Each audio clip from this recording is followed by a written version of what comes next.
All right, guys, what's going on? As you know, I am really into SEO, local SEO, and now this whole AI SEO. So I've been watching a lot of videos. I haven't watched this fella lately, though. He's come up on my feed a couple of times. So I figured, hey, let's just watch it together, right? Fella's name is Eric Sue. It's the channel's called Leveling Up with Eric Sue. And this is a complete guide to AI SEO in 2025. So let's watch this together. I'll give you my thoughts as to what I think. Let's go. If you're just learning SEO, you picked the perfect time because the game has changed more this year than it has in the past 10 years. And that's to your advantage. People are finding answers on ChatGPT, Reddit, and YouTube rather than just Google. Google is rewriting search with AI overviews, and new tools now exist that can do 80% of the work without you. This is your no fluffs beginner's guide to what actually works this year. I love this fella's editing, and he's real calm when he talks too. He's very well spoken, and I understand him. I really like his editing. Very good. Great job so far.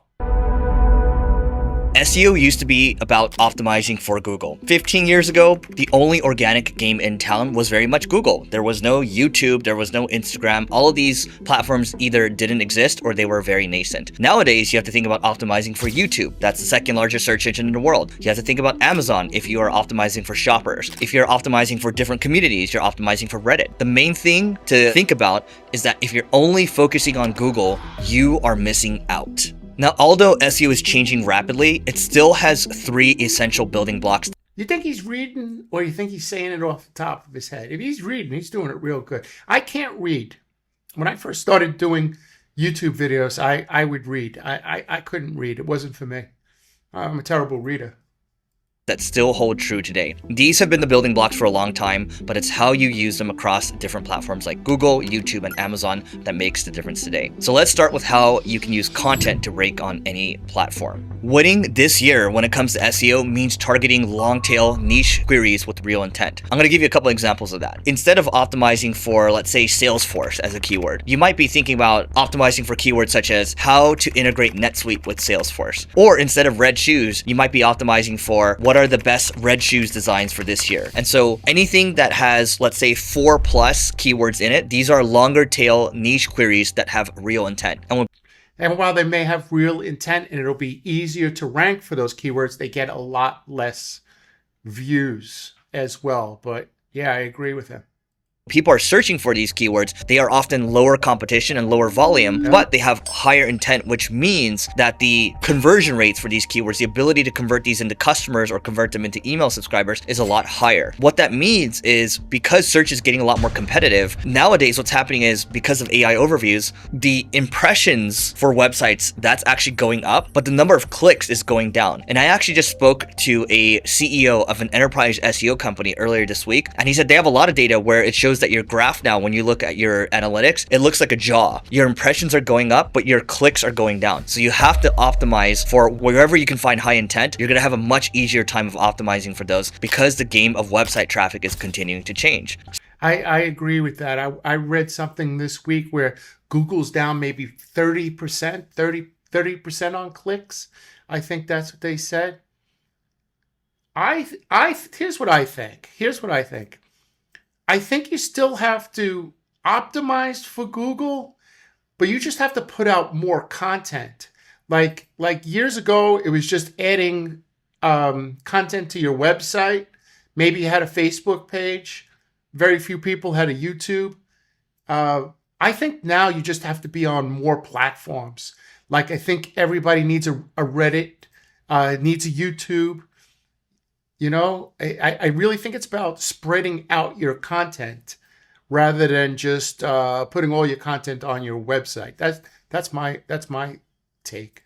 So how do you go about doing that? What you can actually do is use products out there like ChatGPT or Manus AI, and these can help you find these long tail keywords. And you can just give a couple examples of high intent long tail keywords that you want to optimize for, and then talk a little bit about your business. And then what will happen is it'll spit out 50 or 100 of these, and then you can pick the ones that you like, and then you can focus on creating the content for these long tail high intent keywords. Okay, so we briefly touched upon large language models such as ChatGPT. Yeah, that's great, but where do you put the content now? You know, you found content from ChatGPT. Where do we put the content? Do we make a YouTube video? Do we put something on Facebook? Do we put it on our website, a blog? Do we start a second site, like a directory site, and then point links to our website?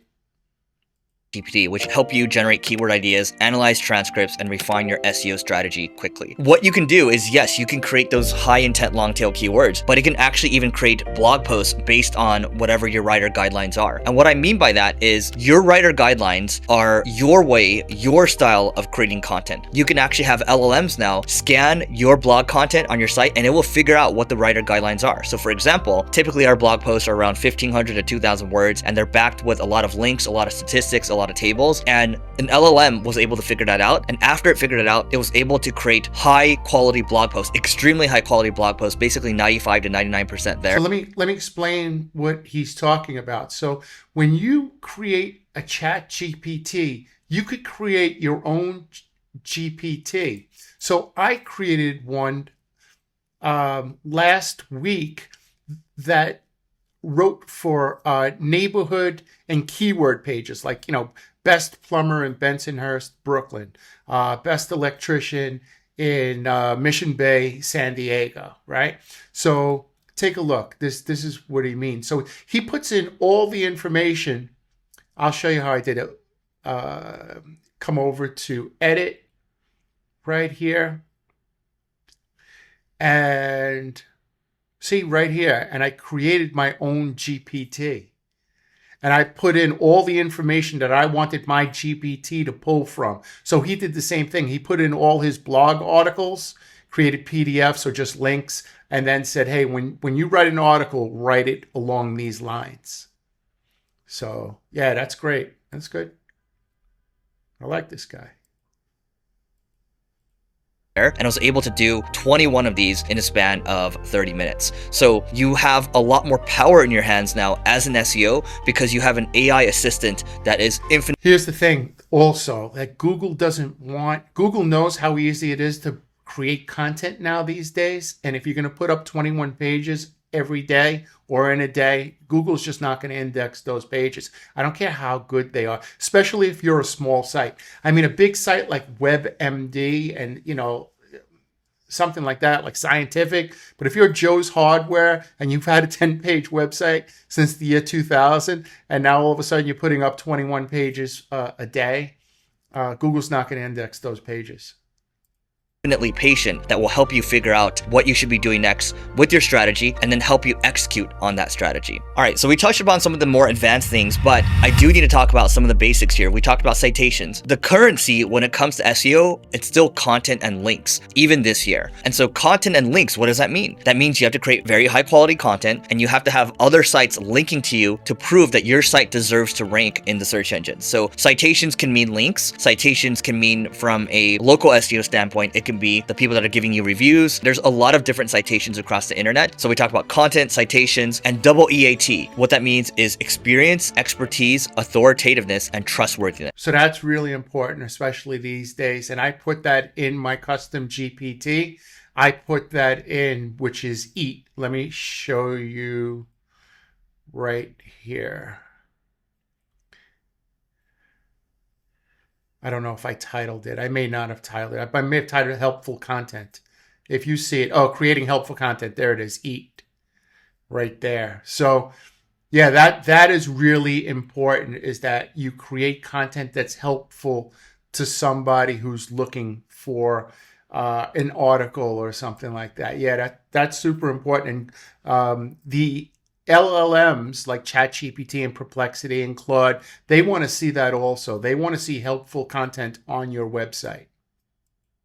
And because there's so many people creating content on the internet now, this is going to continue to be more important. And so me creating this YouTube right now, it does show me sharing experiences. So stories, for example, there's the expertise, there's authoritativeness, and there's a trustworthiness. Can you trust this person, right? Even if we're talking about expanding beyond organic SEO, that's still going to carry over into other algorithms because it just makes sense at the end of the day. So again, double EAT, you have citations and you have content, and that's still very much going to play, but that's going to evolve over time. time. So those building blocks, keep those in mind, because whatever game you decide to play when it comes to search everywhere optimization, these will always be, should always be in the back of your mind. Yeah, so definitely keep that in mind. When you're creating when you're creating content, any type of content, you have to think about that it's helpful. Is it helpful to the person reading the content? Mr. and Mrs. Plumbing Company, Mr. and Mrs. Smith's Plumbing Company started in 1928 is, does very little. It's not very helpful to the reader. We really need to expand upon how you serve the community. All right, so now that I gave you the building blocks, I want to go more into the new toolkit. These are tools that can do 80% of the work. And these are new tools that can automate SEO tasks, such as internal linking, content pruning, making SEO more efficient than ever. And so some examples of this, you can definitely use an autonomous agent like Manus.ai, or you can use something like Genspark.ai. When it comes to internal linking, I've used Manus. I think it's the best LLM right now. It does images. It does... it writes, it could give you advice. I think it is one of the best, that along ChatGPT. I haven't tried Genspark yet.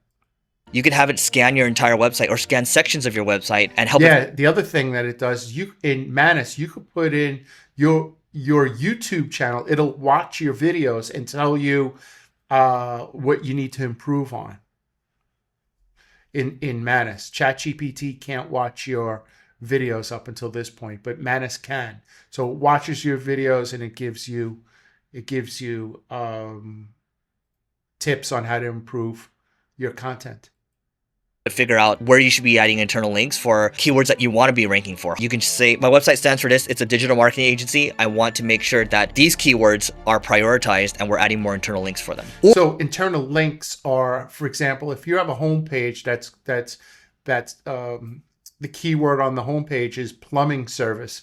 You create blog articles about plumbing services, and then where it says plumbing service on the blog article on your website, you link to the homepage. That's called internal linking. Or you can go out there and you can build products yourself. You can vibe code internal linking tools using Replit or using Cursor. Internally for us. No, I tried that. It's not easy. It wasn't easy for me, at least. I tried Replit. I tried Lovable. I wasted 3 or 4 days trying to make something there. I don't think those agents are there for the person who's not a non-coder yet. It seems that's the thing about a lot of these AI things. They're easy to start, and then you don't realize it until 3 days later that you hit a dead end and you just wasted 3 days. You didn't know at the end that you couldn't complete this last step. Now there's things that always could be that can be done. I have a team that works for me, but I'm just talking about, if I own a plumbing company, I decide to create a new plumbing website, I would realize at the end, once I have the site exactly the way I wanted it, I wouldn't know what to do with it, how to make updates, that type of stuff. So easy to start, hard to finish. We built a product called ClickFlow, and these are products that we use for our clients, and that helps us create internal links, that helps us figure out what content we should be pruning, we should be consolidating, or content that we should be deleting. But the main thing now is that you have a lot more power in your hands, even as a... So on your search console, it'll show you pages that need to be improved, right? So I guess what his program does is it curates those pages and says, hey, if you added more content to these pages and more internal linking, meaning that you created more pages talking about, for example, plumbing service and linked to your plumbing service page, that'll increase your ranking. So instead of looking on Search Console, he created a tool that probably makes it easier. I like that. Non-technical person, you can actually deploy these little tools, these little apps that you can use, and you're going to be able to do your work a lot more efficiently. And so when we talk to our team about using these different products, they're saying they can do 70 to 80% of their work a lot faster. They're saving a lot more hours, and they're spending their time on higher leverage work. A lot of what we covered so far used to take weeks or days even. This is where you're lucky if you're a beginner now, because there are so many tools out there that automate the heavy lifting. Now I want to talk quickly about survival. I agree. It is easier today than it was several years ago. But now the problem is there's so many tools that you get inundated with the amount of tools. And like I said, there's a lot of rabbit holes to go down. So you could get lost with the shiny object syndrome. In the future, because AI overviews are completely disrupting organic search. In fact, Google's AI overviews are reducing organic traffic, studies show, by drops of more than 37%. So that's exactly what I mean. It doesn't always pull. When AI overview doesn't always pull from your website. So for example, if you're looking for the best plumber in Tampa, it may pull from a social media post. It may pull from your website. It may pull from a news article. That's the reason why you can't only just put content on your website. So just to give you a little more context on AI overviews, these are the answers that Google offers at the top of the page to reply to search queries. And so what that means for your strategy is that you've got to shift rapidly, because the game now, as I mentioned, is the search everywhere optimization future. Most AI writing tools were built by engineers who've never written a blog post in their lives. ClickFlow is entirely different. It's built by my team of SEO marketers and learns your business inside out, delivering automated, scalable content that is optimized for search engines and reads like it was crafted by your own team. No more managing freelancers, no more babysitting briefs, just press go and grow. So head to clickflow.com and get your first 25,000 words free. That's not a typo, 25,000. Go get them. clickflow.com. So website traffic is going to continue to decline over the next 5-10 years or so. And like I mentioned earlier, you think about looking at your Google Search Console. You definitely should still have Google Search Console today. But when you log into it, you're going to see that in the purple, usually it's in the purple, that your website traffic impressions are in fact going up and your clicks are going down. So that's going to decline over. Impressions mean people looking for plumber in Tampa. And how many people clicking ABC Plumbing, which is your plumbing company? Over time, but that doesn't mean you should completely give up on organic search, because I look at it as a cigar butt type of business. And so Warren Buffett likes to say that there are businesses that are dying, but it's going to take time to decline over time. And so over the next 5 to 10 years, you can still take advantage. While everyone runs for the exits, you can still be in there taking advantage while you're covering other areas around search everywhere optimization. So websites still matter, and you need to optimize for where your audience actually hangs out online. So I just want to re-emphasize this, that traditional SEO is not dying. It's simply spreading out. What that means is going back to optimizing for multiple channels now, because attention is so fragmented. That's what I just said, right? I've been saying that since the beginning of the video. Yeah, this is a great video. This guy's very well spoken. I love his editing. Very well done. It is the search everywhere optimization experience. And the problem that traditional SEOs have had in the past is they are one-trick ponies. They only focus on one basket. You cannot play the game that way today because the marketing game has changed. And so the best way to do this is by learning by doing. That means, for example, getting better at YouTube. That means if you're going to start a podcast, and then you can figure out how to publish it to short form. Within short form, let's say TikTok, for example, people are searching for things. On Instagram Reels, people are searching for things. On LinkedIn, people are searching for things. Humans are always going to search for things because humans are infinitely curious, and the mediums always change over time, but the messaging doesn't change. You just have to adapt to the meta, the most optimized way of playing for each channel, and you have to experiment, you got to make mistakes, and you have to keep building. So with the right AI tools and the right strategies, SEO is actually easier than ever, and you'll improve much faster than you think. If you enjoyed this video, I want you to watch this next one over here on how Manus AI just completely changed the SEO game to learn more about how to scale up your SEO efforts even more. Good video. The reason why I liked it is I really liked the way that he speaks. He's very clear. He doesn't really talk over the average person's head. He doesn't use terms that that the average person doesn't know too much. He's very clear. I like his editing. I think his editing is really good, and it puts out a good message. So the bottom line is the message is that you can't just put content on your website. You need to spread out your content because people are looking on different platforms. They're not just watching Netflix. They're watching Hulu. They're watching HBO.